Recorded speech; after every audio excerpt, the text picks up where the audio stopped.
Nous revoici pour la seconde partie de notre podcast et cette fois-ci, le voyage se fait. Donc on part de l'Allemagne pour se diriger en Italie, en Serie A, où on a eu une 24e journée qui a quand même donné des résultats assez intéressants au final, selon les équipes bien évidemment, avec un match qui se joue actuellement, celui de la Juve et contre l'Udinese, où la Juve, pour l'instant, on dit bien pour l'instant, perd 1-0, résultat qui est bien sûr très négatif pour la Juventus, mais qui pour l'instant fait plutôt le bonheur du Milan AC, qui se rapproche petit à petit d'eux, et surtout de son rival, l'Inter, qui prendrait potentiellement le large. Mais avant cela, on peut parler des précédents matchs qui ont rythmé cette journée-là. Tout d'abord, Empoli et Salernitana contre Empoli.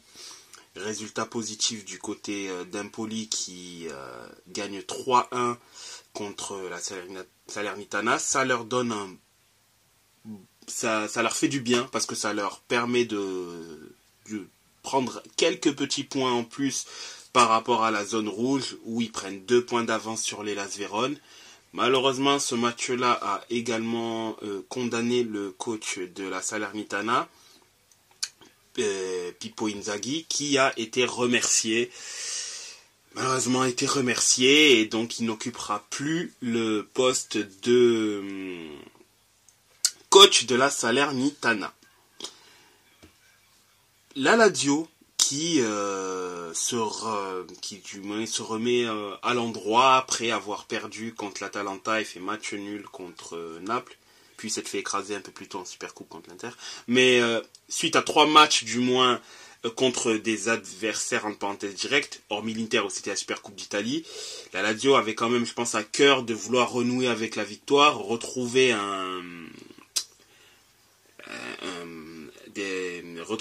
retrouver une dynamique du moins positive, ce qui a été fait.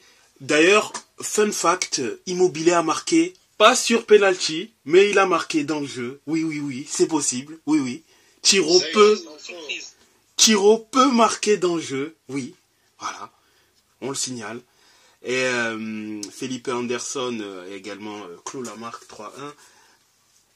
Et donc la Lazio se remet à l'endroit, se replace dans le haut du classement, est quand même assez loin je pense de leur objectif initial, mais se replace car est finalement pas très loin des places européennes, elles ne sont qu'à virtuellement 2 points, enfin 1 point si on parle de la Conference League, c'est ça, ils ne sont qu'à 2 points du Bologna, donc il y a quelque chose à faire finalement.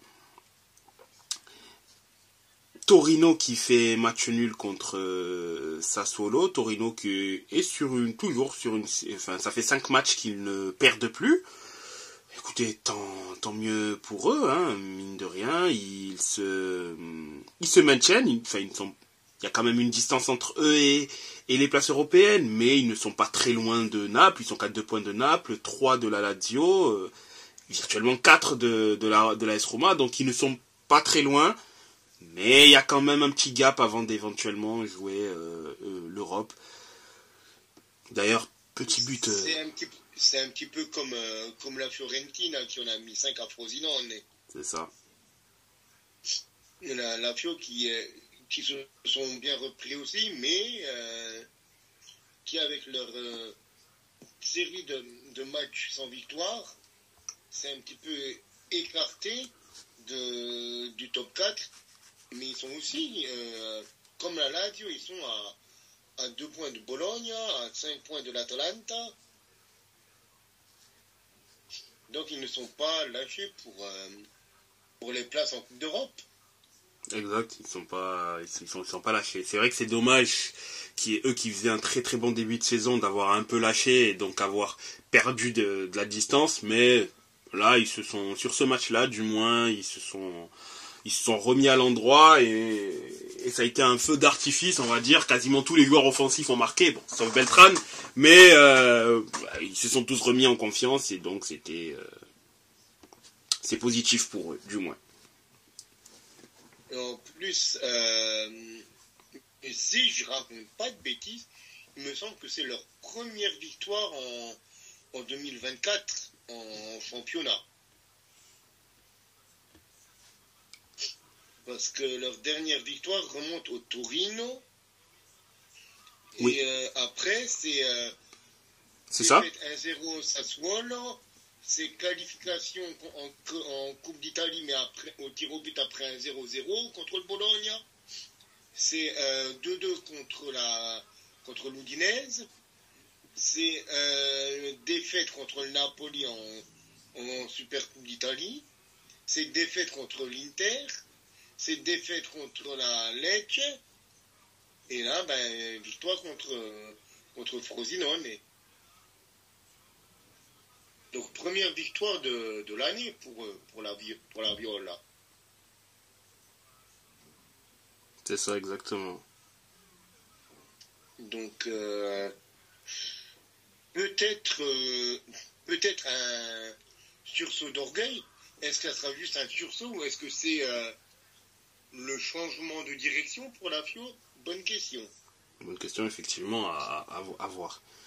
Mais c'est aussi bien pour eux parce que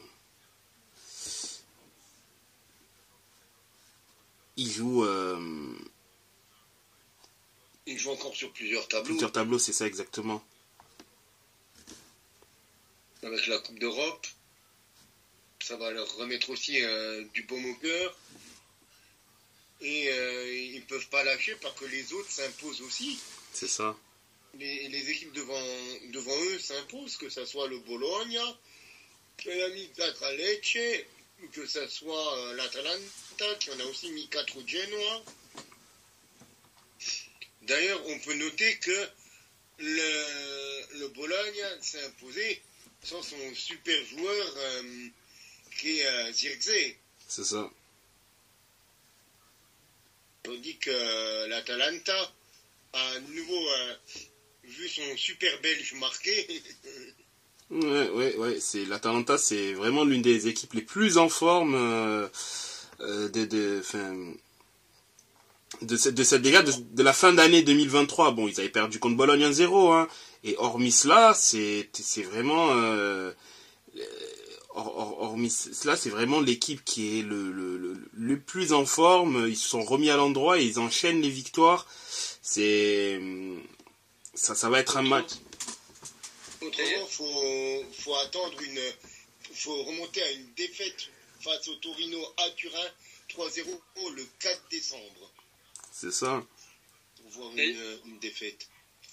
D'ailleurs, les chiffres sont pas très élevés, hein, mais Milan obtient un bonus financier en cas de qualification de l'Atalanta en Ligue des Champions. Ah, s'ils se qualifient par rapport au transfert et ils auront un bonus, d'accord. Je suis en train de regarder 2 millions pour une qualification du club en Ligue des Champions. Et 2 millions pour des objectifs personnels du joueur. Et donc, pour la petite stat, du coup, tu parlais de la défaite face à Bologne. Autrement, c'est une défaite sur 12 matchs, sur les 12 derniers matchs. Ouais, ça va être... là, bon, ils ont un dernier match. Je parle pour le mois de février, bien évidemment. Un match à Sassuolo à domicile où je pense qu'ils vont faire le job. Et après, c'est là où il y a les deux gros tests contre le Milan coup sur coup, le 25 et le 28. Exactement. Et là, le 25, le 25, c'est pour la 26e journée, du coup. Et le 28, c'est pour le match en retard du fait de la 21e. De la 21e, c'est ça exactement. Et là, je pense que ça va être quand même des matchs difficiles, tant pour les deux équipes, que pour l'Atalanta, que pour les deux équipes de Milan, parce que, déjà, le fait de les prendre à 3 jours d'intervalle, c'est compliqué. Et surtout, ce match-là a une une incidence cruciale pour l'Inter parce que c'est le perdre, c'est pas, enfin, il y a de l'avance, attention, même si l'Inter perd, c'est pas du moins catastrophique. Mais en cas de victoire, par contre, là, ça pourrait avoir une incidence capitale. C'est ça, ouais. Là, vraiment, on pourrait se dire, surtout s'il y a faux pas de la Juve, notamment ce soir, ben là, par contre, ça sentirait très très très bon pour la suite du championnat, parce qu'on n'est pas Arsenal et que on voit très très mal l'Inter s'aborder à ce point-là, quoi. Surtout qu'elle n'a fait que contre ses concurrents directs, elle n'a fait qu'un seul match nul, et c'était la Juve au match aller. Sinon, elle a gagné tout le monde au moins une fois. Donc... Ah, parce que pour toi, le Scudetto, il est pas encore joué. Bah, là, actuellement, je suis comme... J'ai la même pensée que pour Leverkusen. L'Inter a les cartes en main, totalement les cartes en main pour gagner le championnat.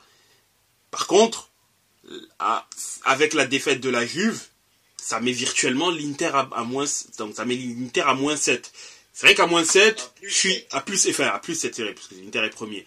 Là, par contre, c'est vrai que ça sent très très bon pour l'Inter, mais si l'Inter poursuit et gagne contre l'Atalanta et les met à plus 10, là, je pense que la messe, elle est clairement dite, tu vois. Alors mais que la messe, elle est dite. Il y a plus 7, comme tu le dis. Cette Inter actuelle, comme tu dis, il ne s'écroulera pas. Au moins, il ne s'écroulera pas. Et la Juve s'est écroulée, là.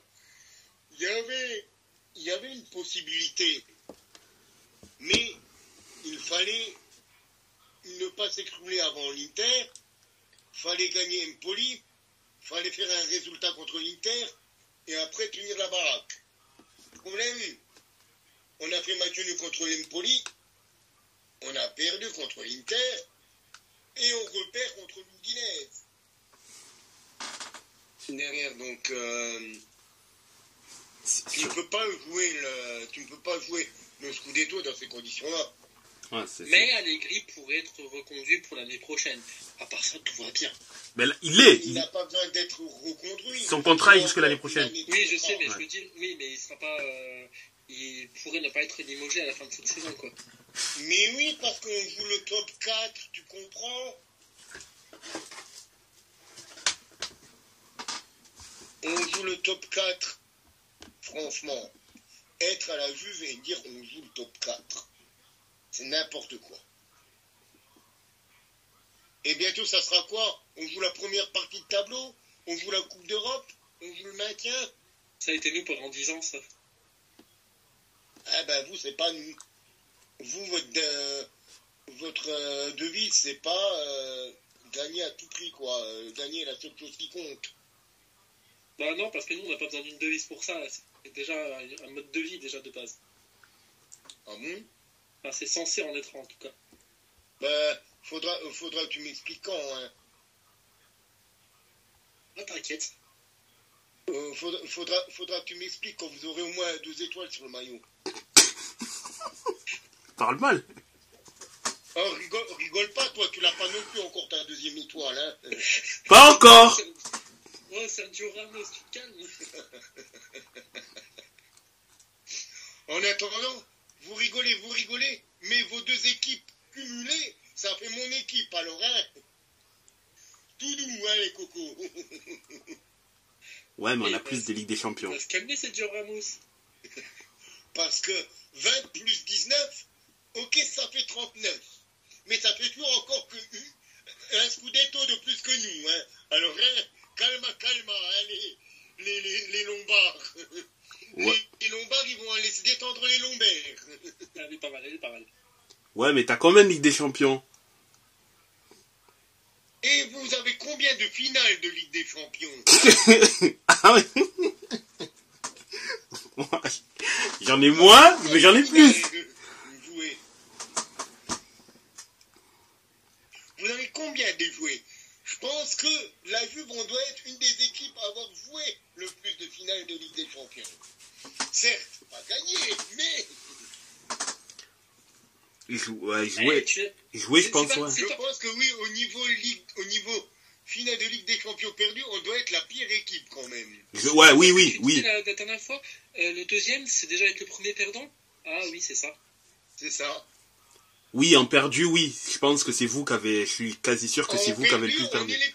Même dans les finales, tu vois, Jeff, même dans les finales perdues, on est premier.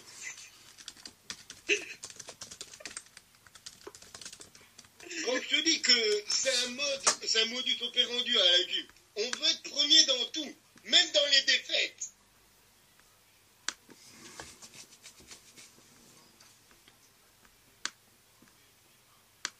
Et en parlant de ça, Jeff, parlons un peu du match de Milan contre Naples. Eh ben, je pense que Alexis pourra aussi en parler un petit peu parce que il me semble qu'il a regardé le match lui aussi, hein, puisque le grand Yacine Adli a joué hier. Qu'est-ce qu'on peut dire de ce match? Déjà pour commencer, 1-0. Hein, on va retenir qu'il y a quand même un but par l'incontournable Théo Hernandez, le TGB comme on l'appelle, puisque c'est un joueur très rapide et c'est bête à dire, mais Théo c'est le game changer de l'équipe actuellement. Quand il y a un Théo en forme, qui a une fulgurance, qui a une pointe de vitesse, qui a un éclair de génie dans sa tête, je ne sais pas, est capable de faire des étincelles, est capable de changer tout le destin de l'équipe. Donc il a mis une petite passe décisive une passe décisive de Raphaël Leao. Ça fait plaisir de le revoir un petit peu en forme. Hein. Il était un petit peu en manque de réussite ces dernières semaines. Il a fait une passe décisive, il aurait même pu marquer un but si le tir avait été un peu plus percutant, on va dire, parce que c'est quand même un tir cadré, mais malheureusement arrêté par le gardien napolitain. Ce que je peux retenir aussi, c'est que je ne sais plus à quel moment exactement, hein, j'ai pas retenu, mais il y a eu, et là je pense qu'Alexis va être d'accord avec moi, sur le penalty qui n'a pas été sifflé en faveur de Milan. Honnêtement, je pense que personne n'aura compris, même dans tout le stade, ça a beaucoup sifflé. L'arbitrage n'a pas été, comme d'habitude, hein, en Serie A, ceux qui nous écoutent le savent, hein, en Serie A, l'arbitrage n'est pas top. Ce qu'on peut dire, c'est que Milan et Naples se sont pas trop mal neutralisés, hein, mis à part le but de Théo, du coup. L'équipe c'est pas mal, les deux équipes sont pas mal neutralisées. Il y a eu mais même si Maignan n'a pas eu grand chose à faire, hein, Naples avait beaucoup la balle, mais pas trop mal la balle, mais pas beaucoup de réussite de leur côté. Plus de tirs de côté Milan, mais malheureusement en manque de réussite de tout joueur, hein, que ce soit Giroud, que ce soit Leao. Il y en a beaucoup qui ont pas mal croqué, même Captain America a malheureusement croqué. Jovic est venu sur les dernières minutes de jeu, il est rentré à la 80e. Il n'a malheureusement rien pu faire. D'habitude, quand il rentre en fin de match, il a l'habitude de nous planter un petit but. Hein. On aimerait bien le voir jouer un peu plus souvent que ça d'ailleurs. Et on n'a pas compris aussi des changements un peu étranges de Pioli, comme d'habitude, genre Jiménez qui est rentré à la place de Pulisic. Pourquoi mettre Jiménez en ailier droit? Je n'ai pas compris. Ok, il n'y avait pas grand choix puisque Chukwueze a joué la finale de la CAN. Donc il n'y avait pas énormément de choix en tant qu'ailier droit, mais voilà. Ce qu'on peut retenir, c'est surtout, comme je disais, la victoire. 3 points pour Milan qui solidifie sa 3e place. Ça fait très plaisir de les voir comme ça. Encore une fois, je ne les vois pas sortir de ce top 3. Surtout que le prochain match, je crois que c'est la Salernitana, si je ne dis pas de bêtises, ou j'ai plus le truc en tête, mais je sais que c'est contre Monza. Monza, pardon, merci Alex. C'est contre Monza du coup, donc normalement c'est une équipe prenable, mais on connaît Pioli, il aime bien se faire peur sur les petites équipes comme ça. Il y a eu beaucoup de points perdus sur ce genre de petits matchs, on va dire, avec tout le respect que j'ai pour Monza, hein, avec tout le respect que j'ai pour eux. D'ailleurs, leur coach fait partie aussi des joueurs, des coachs qui sont pistés par le staff milanais pour la suite de Pioli. Donc à voir. On voit beaucoup de choses dans les médias, beaucoup de noms. Il y en a qui disent que Pioli a la confiance de l'équipe. Est-ce que ça veut dire est-ce que c'est entre guillemets médiatique pour dire que jusqu'à la fin de la saison c'est bon? Est-ce que ça veut dire qu'il va poursuivre son contrat la saison prochaine? On ne sait pas. Il y en a qui disent qui envoient Leao loin de Milan. Certains médias disent qu'il serait au bout de son apprentissage, on va dire, à Milan. Il y en a qui le voient prendre la place de Mbappé l'année prochaine. Beaucoup de choses dans les médias, tout le monde le sait, les médias parlent, mais la réalité, elle n'est pas forcément la même chose. Donc voilà, c'est tout ce qu'il y a à dire, il n'y a pas grand chose à dire en plus.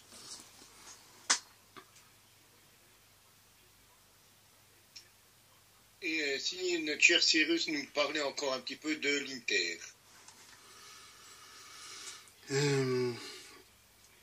Du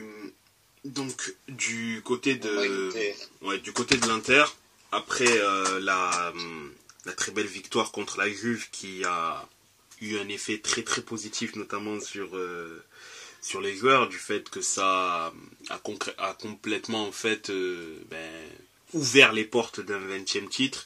Il y avait quand même un match assez intéressant à jouer contre l'AS Roma, qui était dans une spirale assez positive, qui sortait de 3+1, on va dire qu'il y a eu un match amical entre temps, c'est pour ça que je dis 3+1, de 3 matchs positifs. Vous avez gagné certes contre des adversaires d'un rang inférieur, les Las Vérone, Salernitana, Cagliari, mais du moins ils venaient avec quand même en ayant quand même une certaine confiance, et on pouvait s'attendre à un match difficile du fait que l'AS Roma avait globalement pour une fois une bonne partie de son effectif, du moins que ce soit dans le banc, hormis Abraham et Ndika, mais bon, Ndika ne pouvait pas être là. La CAN, Abraham, grave blessure, donc ne pouvait pas également être présent, et il est out depuis un bon bout de temps.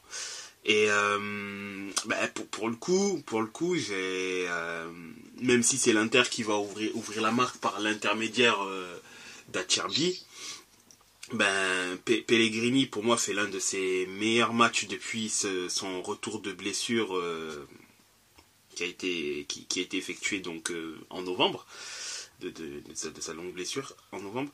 Il fait pour moi quasiment son meilleur match de cette saison-là, où il a été très très très intéressant, il a vraiment été un poison au milieu de terrain, et il est déjà les doubles passeurs décisifs, et ça fait quand même un minimum plaisir de le revoir retrouver toutes ses sensations. La Juve d'ailleurs vient de perdre contre l'Udinese. Pour le coup, ça va du coup avoir une incidence sur ce que je vais dire à la fin, après ce match-là, donc après le match de l'Inter. Mais pour parler de Lorenzo Pellegrini, c'est un joueur que j'aime beaucoup son style, déjà son style de jeu, je l'apprécie beaucoup, et ça fait quand même plaisir de le revoir dans un match à haute tension et le voir performer à ce niveau-là, espérant que les blessures le laissent tranquille et qu'il puisse du moins rejoindre donc la sélection en pleine forme pour l'Euro. Et bon, au-delà de ça, donc la AS Roma donc menée à la mi-temps. Alors, est-ce que c'est mérité? Je trouve que plutôt oui. C'est assez mérité le fait qu'il mène qu'en soit il mène à la mi-temps, plus de velléité offensive, plus de punch, et donc c'était complètement mérité. Je pense qu'il y a eu quand même une bonne gueulante de la part d'Inzaghi à ses joueurs par rapport à ce que l'Inter avait montré en première mi-temps, et je pense que ça s'est vraiment bien matérialisé, où l'AS Roma, pour le coup, je l'ai trouvé moins offensivement, moins tranchante. Je sais pas s'ils avaient tout donné en première mi-temps et étaient un peu émoussés en seconde, mais j'ai l'impression d'avoir vu à quelques moments un peu les flashbacks de ce que le Nigeria a fait contre la Côte d'Ivoire en finale de la CAN. il s'arrêtait pas de jouer, ce serait exagéré de dire ça, mais j'avais cette impression du voir une AS Roma à 2 vitesses, et c'était franchement étonnant, et c'est là où l'Inter a par contre vraiment mis le turbo, notamment offensivement, et derrière la machine s'est vraiment bien enclenchée.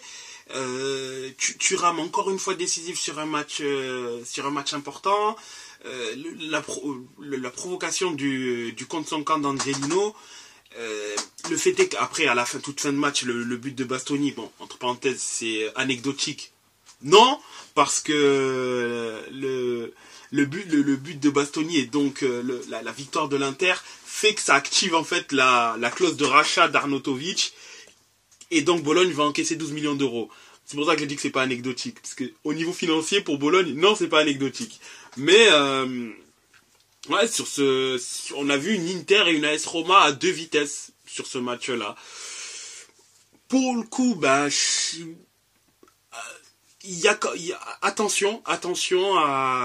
falloir être un peu plus, être défensivement quand même un peu plus, retrouver cette stabilité qui a fait notre force depuis le début de saison. Ça peut arriver que sur un match il y ait des accidents et que donc bon, ça soit un peu plus compliqué, mais attention, parce que contre l'Atlético la semaine prochaine, du coup, va falloir être quand même un peu plus solide défensivement, même si bon, que ce soit sur ce match-là du moins, parce que même si Morata ne sera pas présent parce qu'il est blessé, et il sera blessé entre 2 et 3 semaines, nous on perd également Acerbi, qui est pour moi, ça n'engage que moi, le meilleur défenseur de l'Inter depuis son transfert depuis qu'il est à l'Inter. Pour moi c'est le meilleur défenseur, celui le plus fiable, et celui qui est globalement,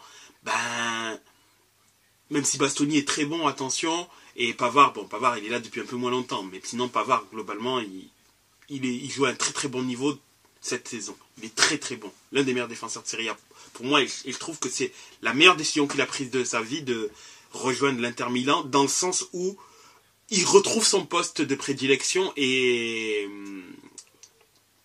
qui retrouve son poste de prédilection tout simplement, et qui, je pense, joue beaucoup plus libéré qu'alors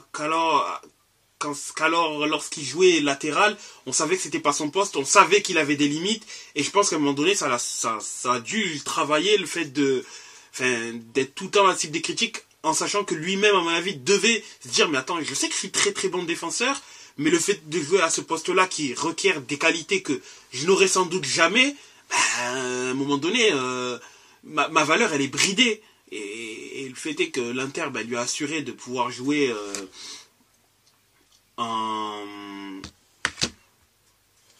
lui a assuré de pouvoir jouer en tant que défenseur central. Il joue complètement libéré, mais ouais, c'est quand même assez positif ce résultat là, le fait de gagner 4-2, d'assurer donc de l'avance. Donc là aujourd'hui, avec d'ailleurs le résultat de la Juve qui perd contre l'Udinese, ça met l'Inter à +7.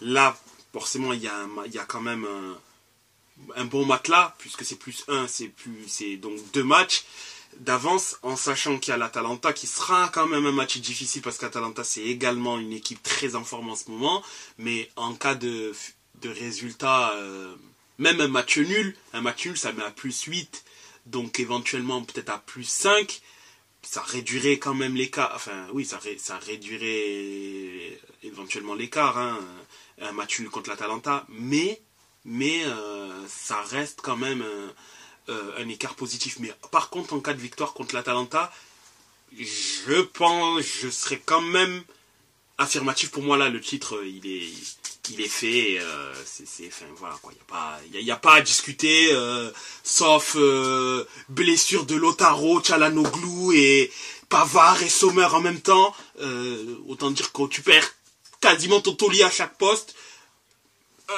le Scudetto il est acté quoi. Enfin la deuxième étoile elle tend les bras à l'Inter quoi. Là c'est vraiment cataclysme si on l'a pas quoi. Pour le coup c'est une Arsenal 2023 si on l'a pas. Et ça serait quand même une faute professionnelle et Inzaghi devrait sauter si vraiment là on n'a pas le titre. Mais ouais, là clairement les résultats de cette journée sont ultra positifs. Le tout c'est dans 2 semaines. Dans 2 semaines, c'est là entre parenthèses seconde finale, je dirais, pour l'Inter. Faut gagner l'Atalanta. Et là par contre si on gagne l'Atalanta, le plus dur aura été fait parce que les gros matchs de l'Inter ils sont espacés dans le temps. Et donc c'est ça qui est positif, c'est que c'est espacé dans le temps. Donc il y a 1, 2, 3 petites équipes. On prend le Milan. 1, 2, 3 petites équipes. On va prendre la Lazio. C'est un exemple, mais c'est globalement comme ça qu'est fait le calendrier pour l'Inter. Donc en sachant qu'en plus il restera que la Ligue des Champions, il n'y a plus la Coupe d'Italie. Voilà, c'est...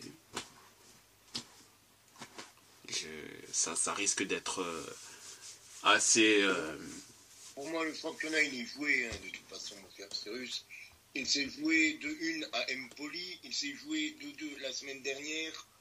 Donc, et puis, s'il y avait encore besoin d'une preuve, on l'a vu là sur ce match contre l'Udinese, avec une Juventus pitoyable. Excuse-moi le terme, mais il n'y a pas d'autre truc à dire. Alors on va me dire, oui, mais la Juve a poussé, la Juve a été largement au-dessus. Ouais, mais si on est au-dessus, tellement au-dessus au niveau des stats, pourquoi c'est l'Udinese qui a gagné? On m'explique. Ok, ils ont marqué sur le tir cadré. Mais sinon, on en fait 6 des tirs cadrés. Sinon, on a plus de 70% de possession de balle. Sinon, on a quasiment le double de passes de eux. Sinon, on a 15% de plus de précision de passe. Pourquoi c'est eux qui gagnent? C'est une question à la con, hein, mais faut juste pas oublier que le football c'est pas compliqué. En gros, faut juste marquer un but de plus que l'adversaire.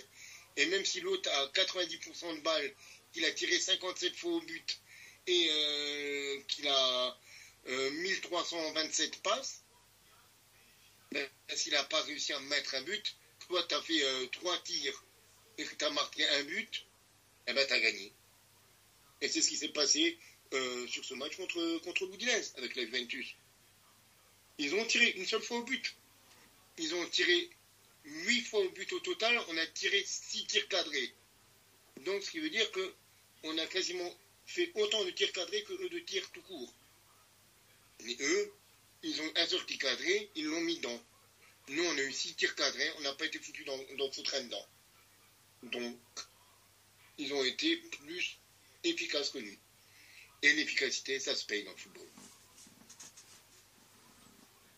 C'est ça exactement. Donc là, on va peut-être se faire rejoindre par le Milan, c'est la semaine prochaine. Si ça se trouve, si ça continue comme ça, on se fait rejoindre par le Milan la semaine prochaine. On perd la deuxième place, on finit 3e. Et c'est bien, comme ça il sera content, Allegri. Il pourra le dire, calma. C'est mine de rien, le Milan maintenant est qu'à 1 point de la Juve. Oui, c'est ça. Alors qu'il y a 3 semaines, on était à 7. Ouais, c'est ça, exactement. Il y avait quand même un match d'avance, c'était plus une course à 2, et là, le Milan est revenu parce que, contrairement à ce que dit quelqu'un que je ne vais pas viser ici, vite de rien, Milan avance bien et elle gagne ses matchs. Elle gagne ses matchs, elle est en forme. La dernière fois qu'elle a perdu en Serie A, c'était contre l'Atalanta, enfin en décembre. Sinon,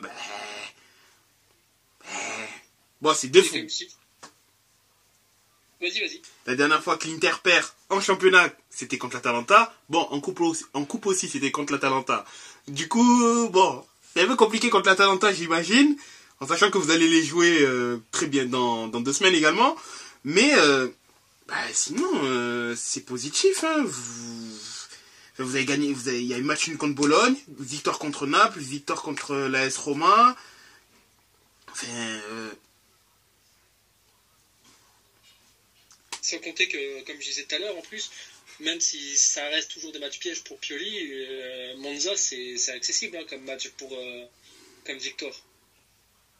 Ouais, l'année, vous avez gagné 3-0 quand même. Oui, mais ça reste les petites équipes, ça reste toujours des équipes pièges. Hein.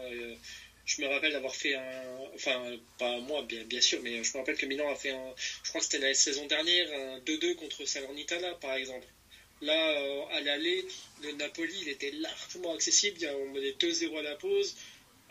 Tu te fais rejoindre 2-2 en changeant un petit peu ton dispositif. Voilà, c'était des matchs qui étaient largement accessibles et pourtant, c'est des points qui sont partis en fumée, quoi, et qui auraient pu pourtant nous rapporter une deuxième place, tout simplement.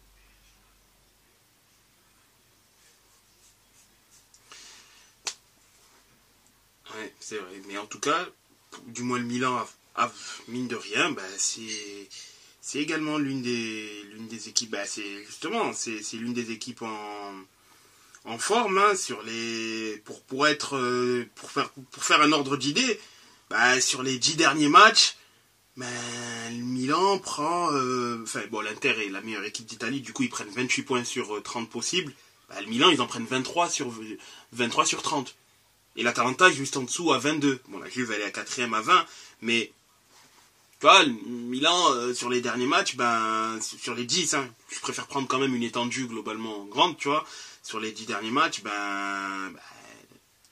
Milan est la deuxième équipe d'Italie qui prend le plus de points. Si tu fais dans un espace plus court, les 5 derniers matchs, Milan, c'est 13 points sur 15 possibles. À égalité avec l'Atalanta, là où l'Inter fait du 5 sur 5. Mais, tu vois, globalement, ça va. Et bon, même si le retard vers l'Inter qui semble être intouchable cette année, il va être impossible à combler. Mais, mine de rien, le niveau de... Vas-y. Non, vas-y, t'inquiète pas, il n'y a rien à dire, t'inquiète. Je disais, c'est vrai que statistiquement, c'est pas. Alors, c'est vrai que je suis toujours très pessimiste. Mais c'est vrai que statistiquement, il y a quand même 29 points sur les 12 dernières journées, bien sûr. 29 points pris sur les 36 possibles, 42 points de moyenne, 27 buts inscrits, 13 buts encaissés. Voilà, statistiquement, c'est pas si mal. Hein. Tu regardes, l'Inter, c'était juste avant, c'était avant le dernier match, 11 sur 11 matchs, c'était 29 points, 2,64 de moyenne. La Juve, c'était 11 matchs, 2,18.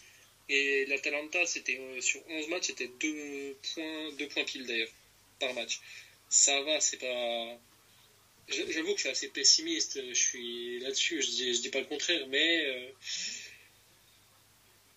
voilà, quoi, il y a eu, comme je disais, il y a eu trop de points qui sont partis en fumée, alors que des 1 point par-ci, des 2 points par-là, c'est toujours des points qui auraient été largement prenables finalement.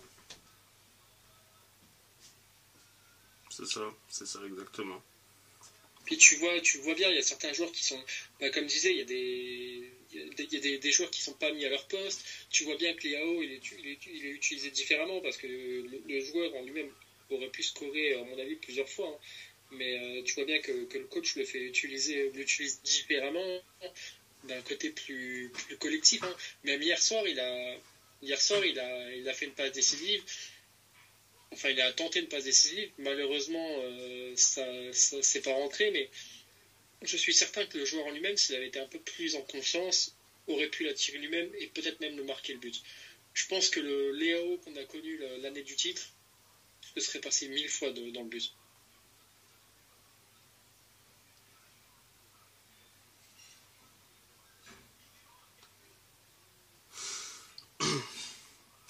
Moi, de mon côté, je ne sais plus quoi dire. Je ne sais plus quoi dire du côté Juventus. Vivement, j'ai juste ça à dire, vivement qu'on se débarrasse du coach qu'on a, parce que je n'en peux plus. Vraiment, c'est épuisant, c'est vraiment épuisant. Alors, ok, il n'a pas la meilleure Juve de l'histoire du club, clairement. Mais quand tu as des garçons comme, je l'ai déjà dit, comme Chesney, comme Bremer, comme Danilo, comme Locatelli, Rabiot, Vlahovic, Chiesa. Franchement, je ne sais pas ce qu'il faut faire.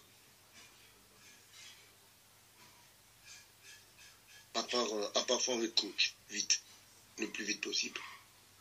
Ah oui, on a plus ou moins le même problème dans le sens où les armes, elles sont là, hein, mais le coach n'en tire pas parti, tout simplement. Parce que Vlahovic, quand vous l'avez acheté... Mais il n'y a même pas de coach, il n'y a même pas de coach, il n'a pas de... Il n'a pas d'idée, mais... Parce que quand tu vois Vlahovic, quand vous l'avez acheté, c'était pas non plus l'attaquant de la SNL, quoi. Hein. C'était quand même un bon buteur, quoi. Mmh. Mmh. On a des bons joueurs, mais comme tu dis, on a des bons joueurs, mais un mauvais coach.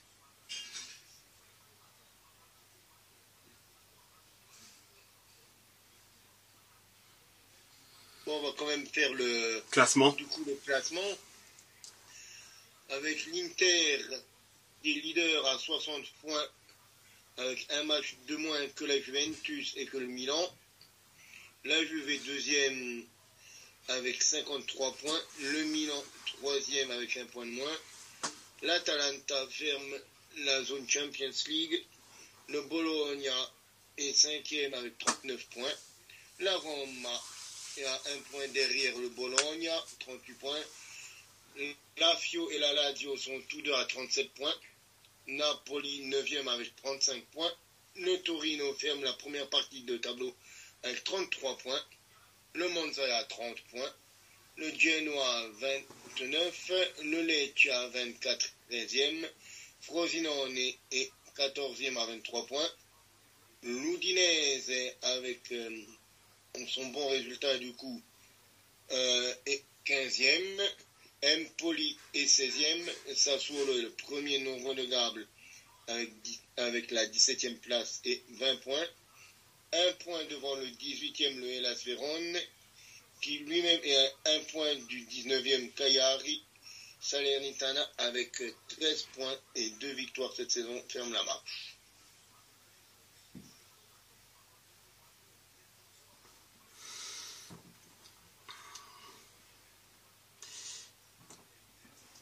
Je pense qu'on va passer tout doucement à un autre championnat.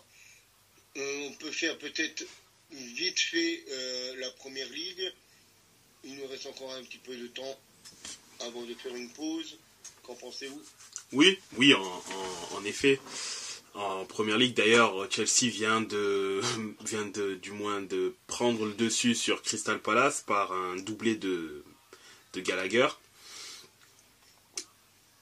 Gallagher qui a joué d'ailleurs à Crystal Palace avant de retourner définitivement à Chelsea. C'est ça, il a été prêté une saison à Crystal Palace et là, il les crucifie d'un doublé du moins. Donc, on va parler vite fait du gros match de ce week-end qui était Aston Villa Manchester United. Les Red Devils qui se sont imposés à Villa Park grâce à Højlund et grâce à un but tardif de Scott McTominay, décidément toujours plus décisif. C'est ça. Les Villains qui avaient égalisé grâce à Douglas Lewis. Donc United qui revient sur son adversaire du jour. On a Manchester City qui est de nouveau complet, qui s'est imposé 2-0 face à Everton, avec un doublé de leur cyborg norvégien, Erling Haaland. On a les Wolves qui ont perdu à domicile 2-0 face à Brentford. Fulham qui s'est imposé 3-1 à domicile face à Bournemouth. Tottenham qui retrouve le sourire face à Brighton avec une victoire à l'arraché à la 96e sur un but de Brennan Johnson. Donc vraiment le bon retour de Tottenham en ce moment.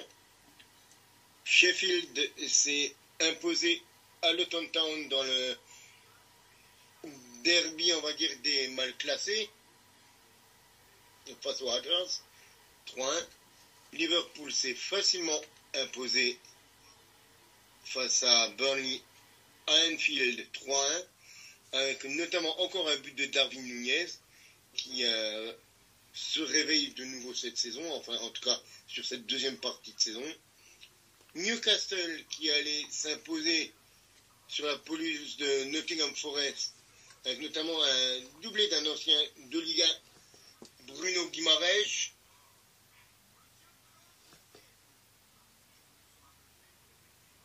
On a la claque de ce week-end, le 6-0 passé par Arsenal à leur voisin de West Ham, avec 5 buteurs quand même sur les 6 buts, dont un Français, William Saliba, qui avait ouvert le score.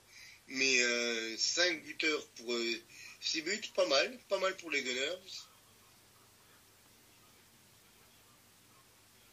Et comme tu l'as si bien précisé, Chelsea qui vient de prendre l'avantage face à Crystal Palace alors qu'on joue les dernières secondes de ce match. Et encore un derby londonien. Et d'ailleurs, Chelsea vient de marquer un but par l'intermédiaire d'Enzo Fernandez. Également, une petite pensée pour Boubacar Kamara, parce que durant le match contre d'Aston Villa contre Manchester United, il y a eu une blessure. Et il semblerait du moins que ce soit les croisés qui seraient fait les croisés. Donc, si c'est cela, ça risquerait d'être donc une fin de saison déjà pour lui et une éventuelle place à l'Euro qui serait du coup foutue. Bon rétablissement, en espérant que ce ne soit pas ça, que ça soit peut-être une blessure plus légère, mais en tout cas bon rétablissement à Kamara et force à lui tout simplement.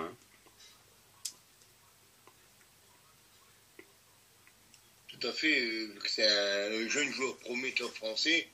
Donc, on essaie évidemment de se rétablir au plus vite, peu importe la gravité de sa blessure. Exactement. Donc, du coup, on va vite fait passer par le classement, vu qu'on a donné déjà les scores. Liverpool est premier avec 54 points. Manchester City suit à 2 points, tout comme Arsenal avec 52 points également. Et une différence de but égale avec Manchester City, mais s'étant incliné lors des rencontres face à City. Tottenham retrouve le top 4 avec sa victoire et à 47 points passe devant Aston Villa. Aston Villa qui a donc perdu et qui voit Manchester United 6e se rapprocher à 5 points de la 5e place. Newcastle est 7e à 36 points. 36 points, le total aussi de points de West Ham actuellement 8e, qui ne parvient plus à s'imposer, West Ham. Brighton est 9e, Chelsea 10e. Les Wolves de Wolverhampton sont 11e, Fulham 12e, Bournemouth est 13e. Brentford s'offre un matelas de sécurité avec les 25 points et sa nouvelle victoire 14e. Crystal Palace malheureusement est 15e avec une nouvelle défaite.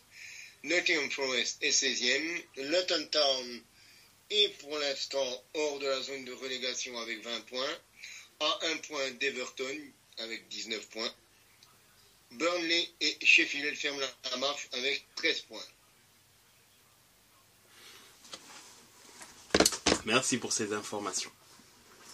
À savoir que West Ham ne s'est plus imposé depuis la rencontre contre Arsenal lors du Boxing Day le 28 décembre. Donc, grosse crise un petit peu pour les Hammers. Donc voilà un petit peu pour la petite page première ligne.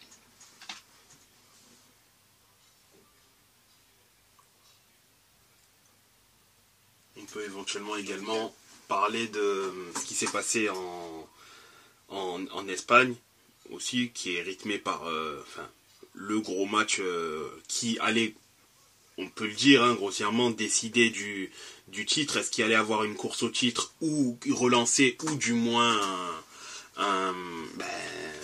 une une prise totale de pouvoir de la part du Real de Madrid, on a eu... Le Real, il a été pris, hein, le titre et le pouvoir a été pris avec une victoire nette et sans bavure 4-0, un doublé de Bellingham, Vinicius, Rodrigo, les hommes forts du Real ont été là tout simplement.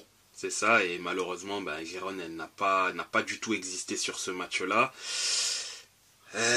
Bon, pour le titre, ça semble être foutu, mais par contre, Girona quand même a un certain matelas d'avance au niveau des places européennes. J'espère quand même que cette défaite-là ne les a pas tués, qui se remobiliseront en sachant qu'ils ont quand même un match difficile contre l'Athletic Bilbao qui arrive justement cette semaine-là, hein, en fin de semaine ça arrive, le 19.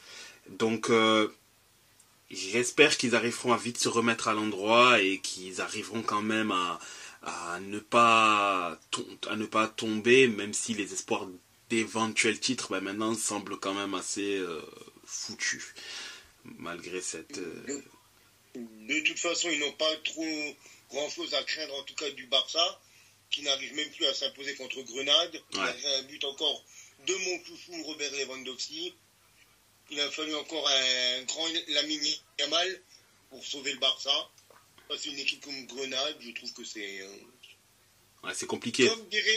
Comme dirait le youtubeur Stan des Outsiders, c'est des tocards. Ouais, c'est très très très compliqué. Mais quand même, pour mettre un dernier mot à la performance du Real, le Real c'est quand même un club particulier parce que leur défense elle est hyper expérimentale pour le coup. Tu as Meni Carvajal en défense centrale et pourtant ça leur permet quand même d'être solide. Girona n'a pas du tout existé offensivement. Un quatuor, Lucas Vazquez, tu as Meni Carvajal, Mendy. C'est fou comme le Real est l'un des rares clubs où limite tu sens qu'il peut leur arriver tout et n'importe quoi. Il y a toujours ce truc là qui arrivera à faire en sorte que l'issue, il y a quand même une forte probabilité pour que l'issue soit positive. Tu sais pas, mais avec le Real tout est possible. Les mecs ils ont une charnière expérimentale, ils tabassent quand même Girona. Ok. Enfin. Après, il y a certains clubs, j'ai l'impression qu'il y a beaucoup de clubs qui se sont plantés sur ce week-end. Comme Bilbao, Madrid. La Sociedad qui s'est incliné à domicile face à Osasuna juste avant d'accueillir le PSG, ça la fout un peu mal. L'Atlético Madrid qui s'est incliné sur la pelouse du FC Séville. Bilbao qui fait match nul face à Almeria qui était quasiment toute la seconde période à 10. J'ai l'impression que c'était pas une grosse semaine pour les gros du tableau. C'est ça. Valencia qui s'est incliné 2-0 face à Las Palmas. Il n'y a que le Betis. Il n'y a que le Betis en fait et le Real qui ont tiré leur épingle du jeu. C'est ça, exactement. En sachant qu'Almeria en plus a chopé le nul contre Bilbao en étant à 10 contre 11 pendant une bonne partie de la deuxième mi-temps, quoi. Exactement. Ouais, c'était une journée assez étrange en Espagne. On notera encore le match nul entre Alaves et Villarreal, un partout, et la victoire de Retafe sur sa pelouse face au Celta Vigo 3-2, et la victoire de Mallorca face au Rayo Vallecano 2-1. Au classement, du coup, le Real est premier, devant Girona avec 5 points. Girona qui est aussi 5 points devant le Barça, 3e, l'Atlético 4e, Bilbao est actuellement 5e devant le Betis 6e, la Real Sociedad n'est qu'à 1 point du Betis, Las Palmas et Valence sont à 2 points de la Sociedad et à 3 points du Betis, et dans le bas du tableau, le Celta Vigo est le premier non relégable avec 20 points. Suivent Cadiz avec 17 points, Grenade avec 13 et Almeria avec 7 points, toujours aucune victoire. Sur ce, à tout de suite. Pour la dernière partie dans laquelle on s'attardera sur le football français et un petit mot pour la CAN qui s'est terminée hier. Et peut-être même même un petit peu... Exactement. Nous revoici pour la troisième et dernière partie du podcast pour laquelle on parlera de ce qui s'est passé en France, en Ligue 2 d'abord, puis ensuite en Ligue 1. Donc Alexis, dis-nous tout, que s'est-il passé en Ligue 2, d'autant plus que je pense que tu as des éléments, tu as des choses à nous dire, et des choses positives, je pense. Oui, effectivement. Il s'est passé de très belles et bonnes choses selon le club qu'on supporte. Personnellement, de mon côté, je pense avoir assisté au plus beau match des Girondins cette année. Je dirais que c'était pas difficile de faire un beau match. Mais ouais, je pense que c'était clairement le meilleur match cette année. Pas mal d'occasions, un match à plus de 30 tirs au niveau des deux équipes, 14 tirs pour Bordeaux et 17 côté de Grenoble. Par contre, c'est un peu plus compliqué, c'est au niveau des tirs cadrés. 6 tirs cadrés de chaque côté. Il en a suffi d'un côté bordelais pour la mettre au fond, grâce à Vipotnik en tout début de rencontre, à la 4e minute, sur un centre d'hélice. Donc voilà, 1-0, score final. Ça s'est terminé à 1-0, mais ça aurait pu se finir en 3-2, 4-3, tellement il y a eu d'occasions, notamment de la part des Grenoblois, notamment un retour monstrueux et défensif de Gumla qui sauve déjà l'égalisation, et encore un gros match de notre gardien. Ça fait plaisir un peu plus cher ce que je vais dire, mais ça fait plaisir d'avoir enfin un gardien qui tient son but à chaque match. Donc nouveau match de Johnson qui vraiment a sauvé le 1-0 plusieurs fois. Donc voilà, sans aucun doute le meilleur match des Girondins. Et ça continue, ça continue au niveau des progrès depuis le début d'année 2024. Il y a eu le match à 3 la semaine dernière où on pensait que finalement ils étaient retombés dans leur travers, et puis ils ont montré samedi que finalement non. Donc voilà, on va plus mettre ça sur l'accident du côté de Troyes, surtout que ça a été repris par des journalistes du côté de Bordeaux, comme quoi effectivement c'était plus un accident qu'autre chose. Donc voilà, cette victoire qui permet aux Girondins de... Ce que je disais la semaine dernière, il y a 2 semaines, je ne sais plus trop, on sait d'où on vient. Donc malgré tout, on revient à 5 points de la 5e place qui est détenue à l'heure actuelle par Caen, il me semble.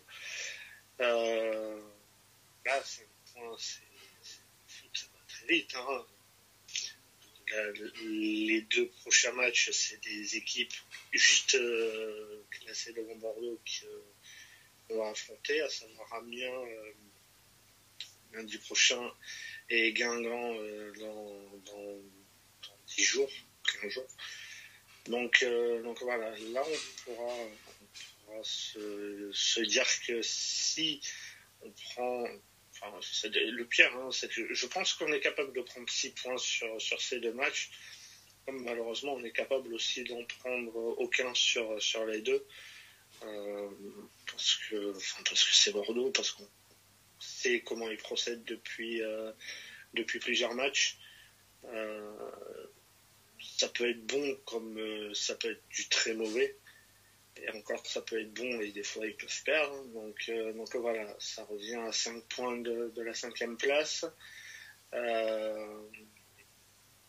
y a 5 points d'écart entre le 5e et le 13e. Tout en sachant, comme je disais tout à l'heure en off,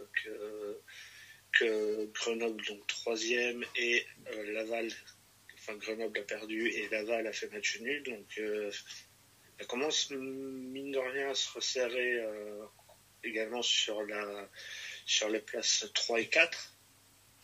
Donc si on espérait la 5e, je pense qu'il y a des clubs quand même qui peuvent espérer la 3e et la 4e place, enfin, comme on verra tout à l'heure au niveau du classement.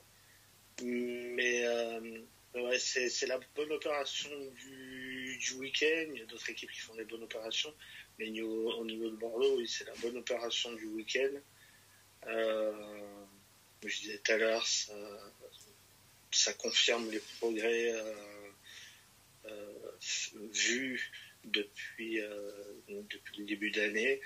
Même Riera le dit, certains joueurs disent aussi que enfin il semblerait comprendre les consignes du coach. Donc voilà, j'étais un peu inquiet quand il y a eu la composition samedi soir, mais au final on a tous été surpris, puis finalement non en fait, donc on a su s'en sortir face à un gros du championnat. C'est le deuxième combat à domicile après Angers, donc voilà, mine de rien, c'est très bien. Alors on n'est pas tant parfait, hein, mais c'est quand même très bien ce qui se passe depuis un mois et demi au Girondins. Donc voilà ce que je pouvais dire sur Bordeaux. Vous avez des questions? Moi, au niveau des... Enfin, j'ai une seule en soi question concernant donc, Bordeaux, ou même plus principalement la Ligue 2, c'est selon... Enfin là, actuellement, vu comment ça semble être, parce qu'il y a le premier, il y a le deuxième, ensuite troisième, enfin il y a troisième, quatrième qui sont au même nombre de points. Ensuite, tu as un énorme groupe un peloton, on va dire, qui est grand, qui est assez grand, qui se tiennent en très peu de points. Est-ce que, même si c'est vrai que tout peut aller très vite, Bordeaux, tu les voyais pas perdre contre 3, ils ont perdu contre 3, là ils font un excellent résultat, tu vois. Mais de ton côté, dans cette course vers les dernières places qualificatives pour l'accession en Ligue 1, est-ce que si aujourd'hui, bon après on est qu'en février et il y a encore beaucoup de matchs, donc d'un match à l'autre, le match prochain peut-être vous gagnez, vous prenez encore 4 places, donc ton discours peut éventuellement changer, mais qui tu vois dans la forme du moment être le plus à même de pouvoir aller chasser les dernières places pour l'accession en Ligue 1? Après, comme tu l'as dit, je pense que les places 1 et 2 sont réservées. Même si j'ai un petit doute sur Angers. Donc voilà, je pense que Auxerre sera promu. Angers, malgré tout, sera deuxième. Et sur la forme du moment, ça va être un peu surprenant ce que je vais dire, mais je dirais Bordeaux quand même. Parce que voilà, comme je disais, ils ont la deuxième victoire d'affilée à domicile face à un gros. Donc voilà, ça reste sur de bonnes performances. Grenoble, je pense quand même aussi sera dans le top 5. Et j'ai pas de... Enfin, mon discours a très peu changé par rapport à ce que je disais il y a quelques jours. Et je continue de dire et de penser que Laval mérite d'être dans les 5. Donc Grenoble et Laval 3 et 4, et puis peut-être Bordeaux en 5. Maintenant, comme tu disais tout à l'heure, peut-être que mon discours changera dans 2-3 semaines. Les Grenoble et Laval peut-être ne seront plus dans cette course.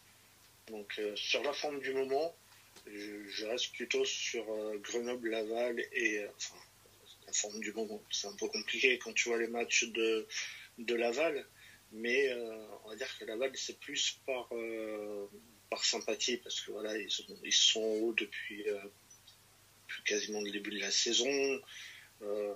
J'ai toujours pensé qu'il serait, même dès le début, au départ, tout le monde pensait que c'était une surprise, et finalement, quand j'écrivais, je me disais que finalement, c'était pas une surprise. Donc voilà, avec Grenoble, Laval et Bordeaux, même si, faut pas enterrer Saint-Etienne qui a gagné ce soir, Ajaccio, pareil, qui a gagné, donc voilà, on n'est pas à l'abri d'une surprise. Angers peut craquer, Auxerre, je ne le vois pas craquer malgré tout. Donc voilà, tu me reposes la question dans un mois, je pense qu'on y verra sans doute un peu plus clair et que le discours aura bien changé. Et noté. Et du coup, si tu veux, j'enchaîne sur les résultats. Bien sûr. Alors, on avait samedi après-midi, donc le choc de cette Ligue 2. On n'a pas assisté à un grand match, mais finalement c'est Auxerre qui s'en est sorti sur un pénalty à la 90e minute, en sachant qu'Auxerre avait été réduit à 10 un peu avant la mi-temps. Donc Auxerre qui s'impose 1-0 donc face à Angers. Un partout entre Valenciennes et Laval. Bastia qui confirme son succès de la semaine dernière en allant s'imposer à Quevilly 1-0. Caen qui a battu Amiens 2-0, un partout entre le Paris FC et Pau, 0-0 entre Rodez et Dunkerque, Ajaccio qui a battu Guingamp 3-0, Concarneau qui est allé s'imposer sur la pelouse d'Annecy également 3-0, et ce soir donc Saint-Etienne qui a battu 3-5-0. Et au niveau du classement, on a donc Auxerre en tête, qui reprend la tête après sa victoire de samedi, avec 47 points, deuxième Angers 46 points, troisième Grenoble et Laval avec 40 points, et là on va arriver dans un peloton d'équipes qui se tiennent en 5 points, donc on a Caen qui est 5e avec 35 points, et Ajaccio également avec 36 points, 7e Saint-Etienne et Amiens avec 35 points, 9e Pau et Paris 9e Pau avec 34 points, et 10e Paris avec 33 points, 11e Guingamp et Rodez avec 32 points, 13e Bordeaux et Concarneau avec 31 points. Concarneau quand même qui devrait malgré tout, je pense, assurer son maintien.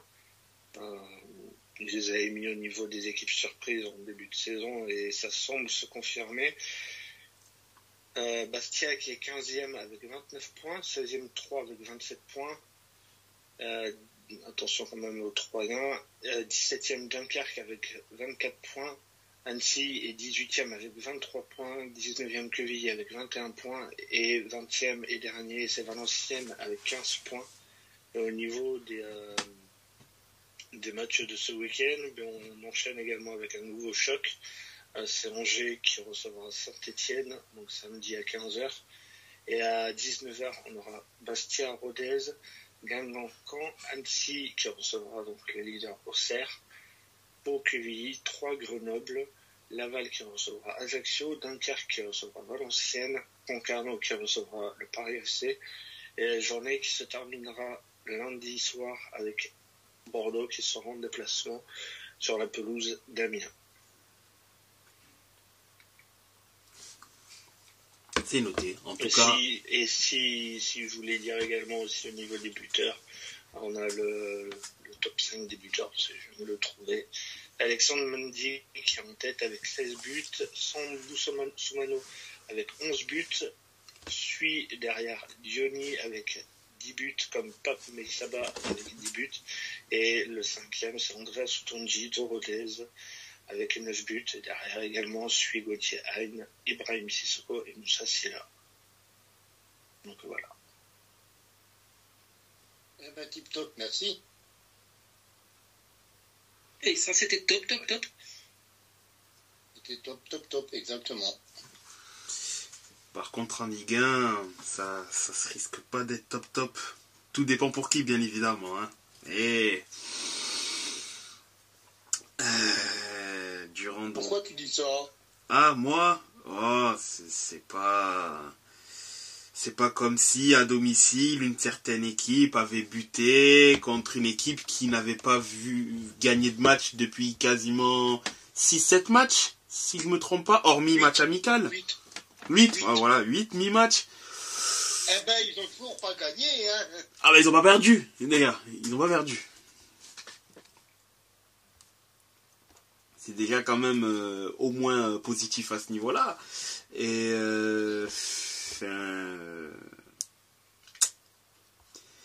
je sais pas quoi dire, hein. Je sais pas quoi dire concernant l'OM. Je sais pas. Je sais pas. Je sais pas quoi dire. Franchement, c'est très décevant. D'autant plus qu'au moins à domicile, ben, on s'attelait à faire le maximum pour gagner le plus de matchs possible. Là, cette fois-ci, ben, même à domicile, on galère déjà les 3 derniers matchs à domicile, on ne les gagne pas, on fait 3 matchs nuls. C'est compliqué, franchement, c'est compliqué. C'est compliqué. Franchement, c'est compliqué. 5e match sans victoire de la part de l'OM. 3e nul à domicile.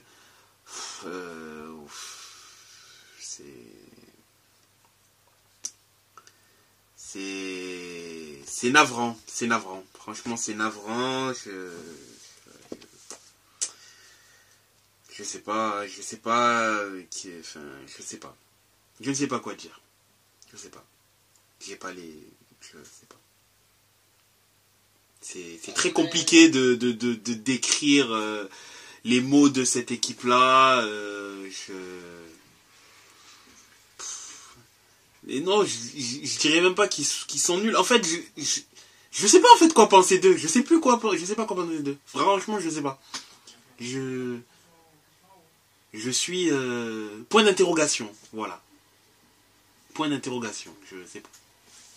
Et abasourdi. Ouais, résigné, dépité.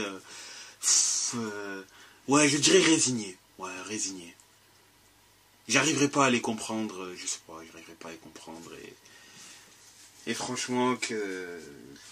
Je veux même pas dire. Ouais, il faut que Gattuso parte. Enfin, les mots ne viennent pas de lui, en fait. Tu vois, il vient en pompier de service. Enfin, je lui jetterai pas la pierre, tu vois. Mais moi, mon truc, c'est que jouer à l'acrobate en changeant tout le temps d'effectif, pour moi, c'est des trucs qui ne payent pas sur le long terme, qui n'ont jamais vu une stratégie pareille payer. Et si c'est pour virer Gattuso en fin de saison et derrière en mercato d'été faire 8 transferts et 10 transferts et changer la moitié du 11, ce qui veut dire toujours pas de continuité, quoi. Toujours pas de continuité. Je vois pas en fait où veut aller, où ils vont en fait. En fait, je vois même pas où va le club en fait. Qu'est-ce que concrètement Longoria veut faire du club? Tu peux rien construire tu peux pas construire des fondations solides si tu crées toi-même l'instabilité à chaque mercato en fait. C'est pas possible. C'est pas. J'ai jamais vu d'équipe performante qui change 4-5 joueurs de son 11 de départ tous les ans. J'ai jamais vu ça, c'est pas possible. C'est pas possible. Ça n'existe pas. Tu vois? Ben, ce qu'il y a, c'est que j'aimerais bien pouvoir te dire la même chose du côté de Metz, mais nous, on est juste gérés en fait comme des actifs. C'est vraiment juste des actifs du côté de Metz. On est géré comme une entreprise, donc on ne peut même pas dire qu'il y a des bonnes choses, des mauvaises choses à dire du côté sportif, au niveau structurel et tout. C'est que nous, ben, nous, l'équipe est juste gérée comme une entreprise, quoi. C'est juste le pognon, en fait. C'est, t'as un joueur qui est bon, on va le vendre. T'as un joueur qui est pas bon, ben, on va pas le vendre. Parce que, ben, on préfère le garder parce que, ben, il nous rapportera pas de sous. Après, là où je dois dire que je suis content, c'est le but, c'est le joueur qui met le but contre vous. C'est le capitaine, Mathieu Hudol, qui a quand même eu sur sa carrière, il a que 27 ans, mais il a déjà eu 4 ruptures des ligaments croisés, quoi. Donc, à chaque fois, à chaque match qu'il est là, à chaque fois qu'il porte le brassard, et à chaque fois qu'il fait un bon match, c'est un plaisir non dissimulé. Parce que c'est un mec qui revient tellement loin, et c'est un mec du coin aussi, accessoirement. Mais comme tu dis, c'est fatigant de voir des équipes comme ça. Et moi, quand je regarde Metz jouer, quand je vais voir Metz jouer, ben c'est fatigant parce que, comme on l'a dit, ça fait plus de 2 mois qu'on n'a pas gagné. On est dans les tréfonds du championnat, dans les tréfonds du classement, et autant quand Lyon ne gagnait plus, ben ils étaient derrière nous, mais là, on n'est même plus relégable. On est même plus barragiste, on est relégable. On est 17e. Ouais. Donc bon, là ça devient fatigant et... Ouais, juste fatigant en fait, c'est ça. Donc quand je regarde, là je commence un petit peu à être fatigué du football là. À part avec Leverkusen en Bundesliga, je commence à être fatigué du football parce que entre la Juve, avec Allegri et Metz qui ne prouve rien du tout, Schalke que j'en parle même plus, moi franchement le football, si vous voyez ce que je veux dire. D'ailleurs, mine de rien, Lyon, hormis ces derniers temps, ça va globalement très bien parce qu'hormis une défaite contre Rennes, on peut dire qu'elle est une défaite encourageante puisqu'au final ils sont au début menés 3-0 très vite et ils se rattrapent en perdant que 3-2 et la défaite contre le Havre, mais ils ont terminé à 9 contre 11.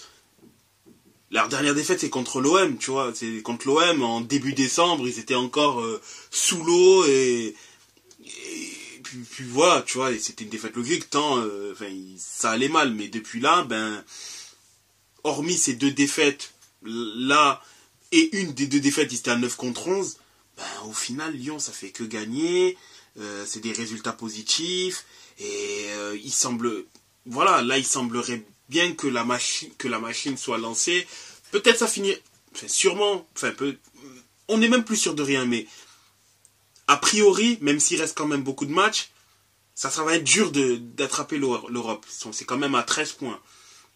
La dernière place qui est aujourd'hui prise par Lens. Mais je les vois bien terminer dans le top 10, ce qui est largement possible, puisque le 10e Strasbourg, ils sont qu'à 3 points. Donc, ils vont entamer leur remontée. Ils vont perdre des matchs, bien évidemment. Mais je pense que, voilà, ils vont bien terminer la saison. Ils vont être, je pense d'ailleurs, en deuxième. Je suis sûr que lorsqu'on fera les comptes en fin de saison, leur deuxième partie de saison, Lyon, je pense qu'ils seront. Si on ne prenait que la deuxième partie de saison, je pense que Lyon sera facilement dans les 5 premiers en Ligue 1. Après, il faudra simplement fignoler tout ça avec un très bon mercato d'été. Et je pense que si tout se passe bien et Lyon ne fait pas n'importe quoi, ils repartiront vers un cycle du moins positif pour l'année pour 2024-2025, mais c'est au moins leurs résultats sont encourageants. Au moins là, tu vois, tu te dis bon, ils ont été plus bactères, ils pouvaient faire pire, c'est concrètement être encore relégables là et descendre. Mais là, on sent qu'ils sont dans une dynamique positive, que voilà, ce qu'ils sont en train de travailler, ben ça paye. Et que, mine de rien, ça va peut-être... ça va monter tout doucement au classement. Et au final, Lyon commence à prendre ses petits points d'avance sur le 16e, qui est le dernier barragiste. Là, ils ont 4 3 points, pardon. 3 points d'avance sur Lorient et Montpellier, accessoirement, puisque les deux ont le même nombre de points. 3 points d'avance, c'est rien, mais bon, ils étaient relégables il n'y a pas si longtemps que ça. Et il y a moyen, le prochain match, ce sera contre Nice, c'est un peu compliqué, mais il y aura un match derrière contre Metz, ou malheureux vaincu, entre parenthèses. Mais il y a le Lyon Je peux déjà te dire qui sera le vaincu. Ouais, mais Lyon, déjà, ce Lyon-là, ils peuvent du moins faire plus qu'embêter Nice. Hein. Ce Lyon-là qui arrive avec qui commence à avoir des certitudes dans le jeu, ils peuvent embêter Nice et même peut-être aller chercher un résultat, sachant qu'ils jouent à domicile, hein, et que je pense que les supporters, voyant les progrès de leur équipe, vont tout faire pour les pousser à éventuellement faire chier Nice. Ça peut le faire. D'ailleurs, Nice, compliqué ces derniers temps. Ouais. Encore une défaite pour les Aiglons. On n'est plus sur la même dynamique qui disait que Nice pouvait embêter le PSG pour le titre. C'est ça. Ils sont maintenant à 11 points, avec une défaite face à Monaco qui était quand même un des adversaires pour le podium. Et en plus, ils ont perdu Dante. C'est ça. Qui s'est pris un rouge. C'est ça exactement, mais un petit peu contrariant. D'ailleurs, les équipes surprises n'ont pas été loties sur cette semaine de championnat. Avec Brest qui a fait aussi un match nul contre Clermont. Donc, je ne suis pas sûr du tout que ça soit une bonne opération non plus pour les Brestois. Ouais. Les Brestois qui finalement, du coup, avec la victoire de Monaco, sortent du top 3. Ils sont au 4e. Mais à part Paris et Monaco, c'était Nice qui s'est incliné, Lille qui s'est incliné, Brest qui a fait match nul. C'était compliqué pour les équipes de tête. Bon, Lille s'est incliné contre le PSG. Ok, ouais. Mais bon, ça a été compliqué. Très compliqué, j'ai eu l'impression quand même pour Lille. Quand j'ai vu un petit peu le résumé du match, j'ai eu l'impression qu'ils n'ont jamais été en mesure d'inquiéter le PSG. C'est ça exactement. Mais bon. Après, de l'autre côté du tableau, tu parlais de Lorient avant. Lorient qui prend aussi de l'air en s'imposant 2-0 face à Reims, avec notamment un but d'un ancien international français, Bakayoko, qui s'est offert le deuxième but. Timoué Bakayoko, l'ancien Milanais. C'est ce que j'allais dire. Un ancien de chez toi, mon cher Jeff, qui a scoré le deuxième but l'orienté. Il y a Nantes qui s'est imposé à Toulouse malgré un but tardif de Talinga à 96e. Donc Lyon, comme tu l'as dit, Cyril, merci à vous. Bienvenue à vous. Qui s'est imposé. Lens qui a aussi gagné 3-1 à domicile face à Strasbourg. La belle victoire, la 3e victoire de suite pour les 100 et or. Ils sont au 6e et ils peuvent même encore jouer l'Europe, car ils ne sont qu'à 3 points de Monaco. Et les Lensois. Nos amis Lensois qu'on attend quand même au tournant, encore en Coupe d'Europe. Hein. Exact, en effet. Exact, en effet. Et encore on parlera encore de la victoire rennaise face au Havre, avec un but de l'inévitable Bourigeaud.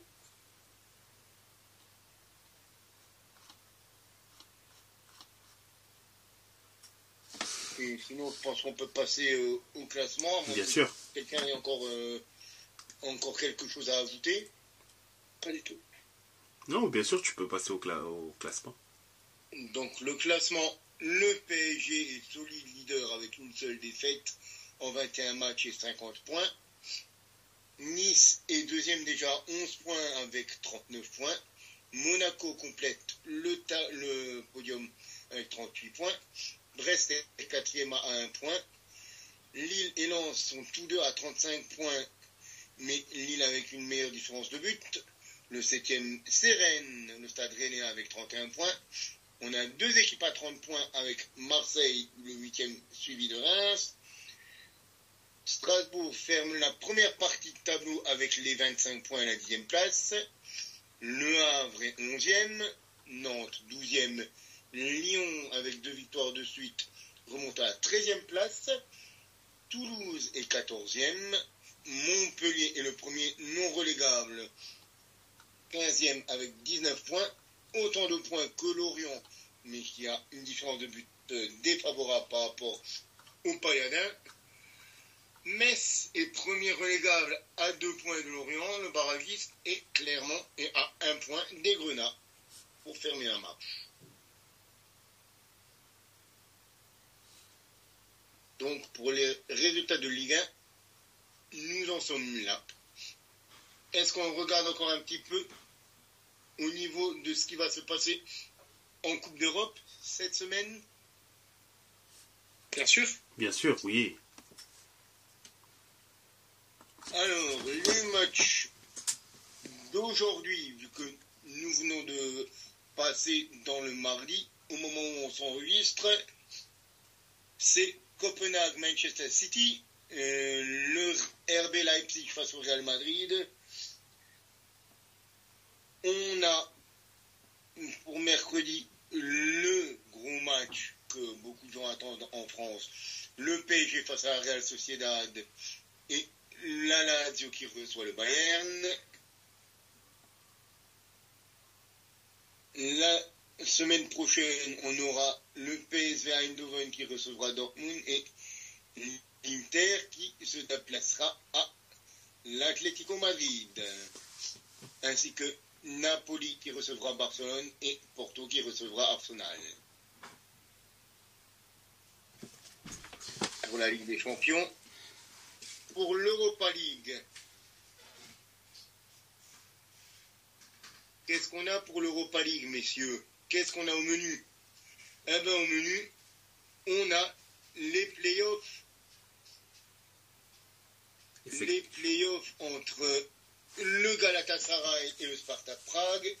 On a l'OM qui va jouer son printemps européen face au Shakhtar Donetsk, à Donetsk, enfin sur la pelouse du Shakhtar Donetsk. On aura le Feyenoord Rotterdam contre la Roma. On aura les Young Boys de Berne qui accueilleront le Sporting. Le Milan de notre cher Jeff qui accueillera le Stade Rennais. Braga recevra Karabag. Benfica reçoit un autre club français, c'est Toulouse. Alors que le dernier club français, Lens, reçoit les Allemands du SC Fribourg.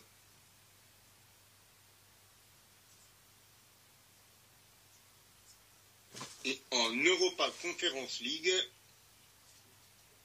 on attend encore les tirages pour voir un petit peu toutes nos équipes jouer. C'est ça, exactement.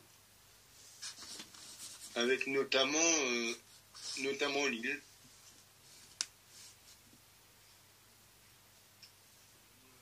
On aura en Europa Conference League, on aura des matchs quand même certains intéressants, comme l'Eintracht Francfort qui pourra jouer l'Union Saint-Gilloise.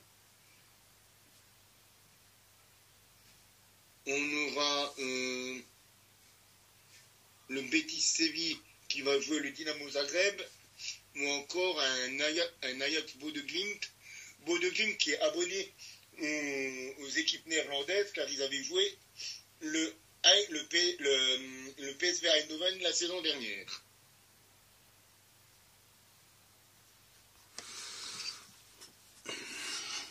Donc voilà un petit peu pour les futurs matchs à venir qui pourront être intéressants et à suivre. Donc sur ce, messieurs, si vous voulez donner des pronostics, c'est maintenant, sinon ça sera pour la prochaine fois.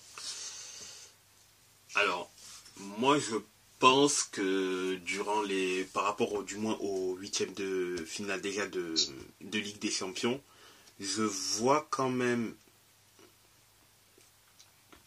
indiqué. Donc je vois une victoire du Real de Madrid. Non, peut-être un match nul du Real contre Leipzig à l'aller. Peut-être parce que Leipzig, du moins, ou une petite victoire du Real. Non, je dirais une petite victoire du Real à l'aller, puis le Real qui assure au retour.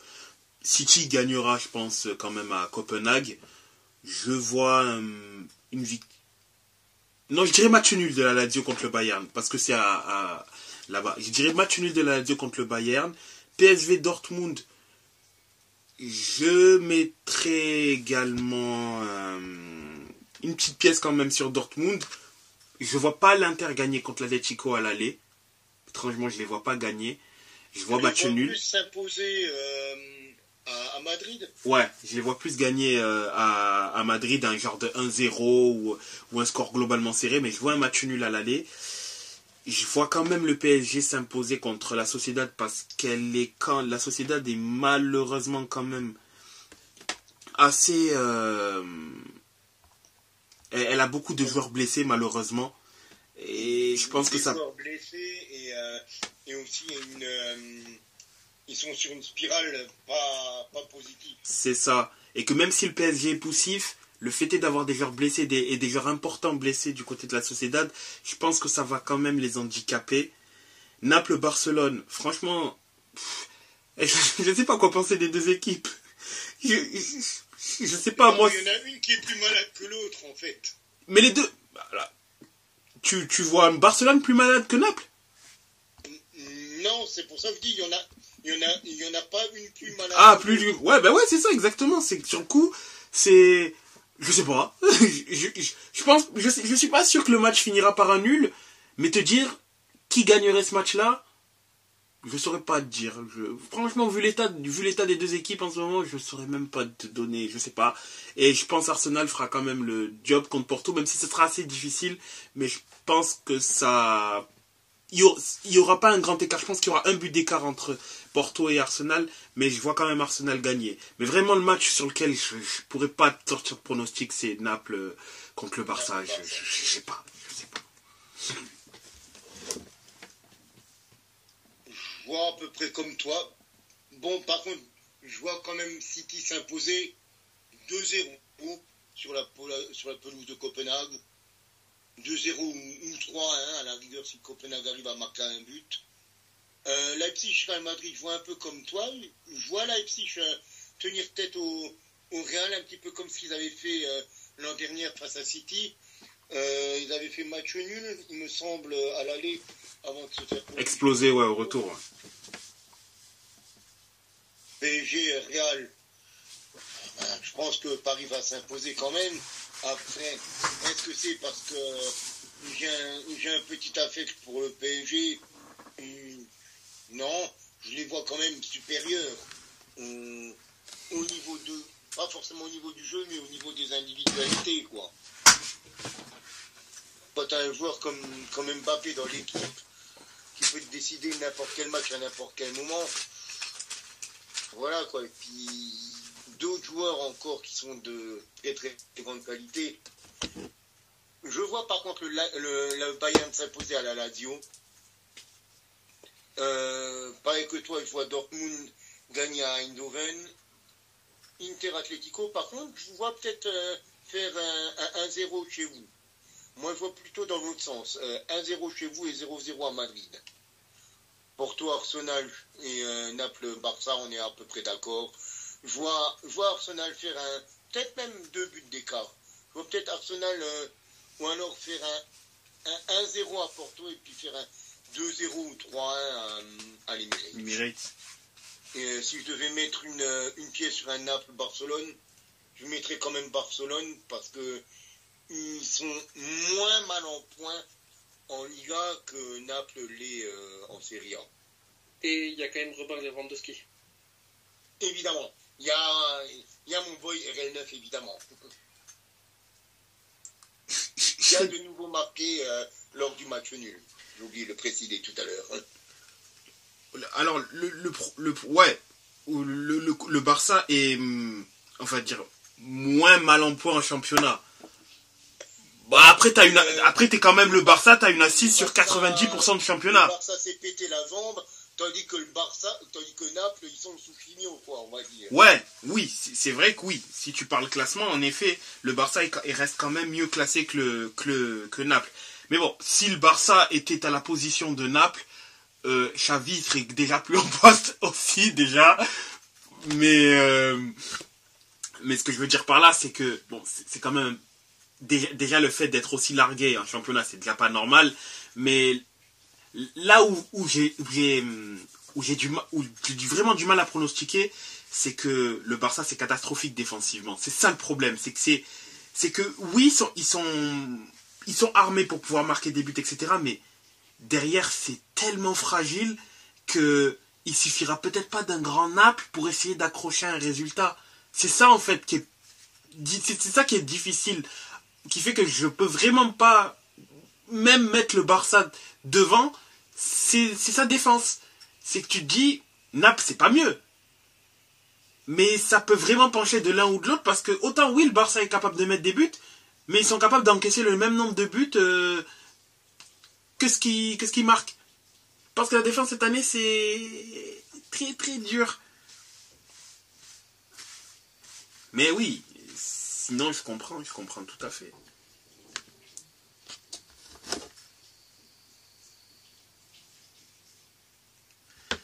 Messieurs, s'il n'y a plus rien à ajouter, je pense qu'on peut tirer le rideau pour ce soir. À moins que Alexis ou Jeff veuillent nous faire part de certains pronostics. Pas du tout, non. Vous avez tout dit, je pense. Ouais, pareil. Je vais dire Alexis à nous la fin. Je suis pas forcément d'accord avec vous sur Naples-Barcelone. Moi, personnellement, je vois une victoire de Naples. Donc voilà. Mais sinon, on est quasiment d'accord sur tout le reste. Eh bien, messieurs, j'ai envie de dire que ce fut encore des débats très animés, mais toujours très plaisants. Et puis, comme on le dit à chaque fois, chers auditeurs, chères auditrices, n'oubliez pas de regarder, de lire, d'écouter du foot, de nous écouter, nous, si vous écoutez du foot. Et la suite, la semaine prochaine. Non, dimanche. Dimanche. Certes, oui, mais ça sera diffusé la semaine prochaine au moment où ils nous écouteront. C'est ça exactement. Voilà, donc la suite au prochain numéro. Exactement. Bonne soirée à tous. Bonne soirée à tous. Ciao. Bonne soirée à tous.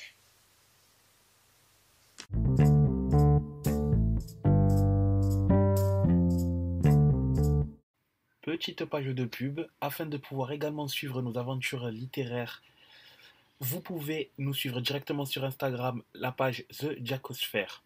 La première et également la seconde, fiction.nsfw. Ce sont les deux comptes sur lesquels vous pouvez suivre nos aventures littéraires. Uniquement sur Instagram, The Jacosphere, Jackosphere et fiction.nsfw.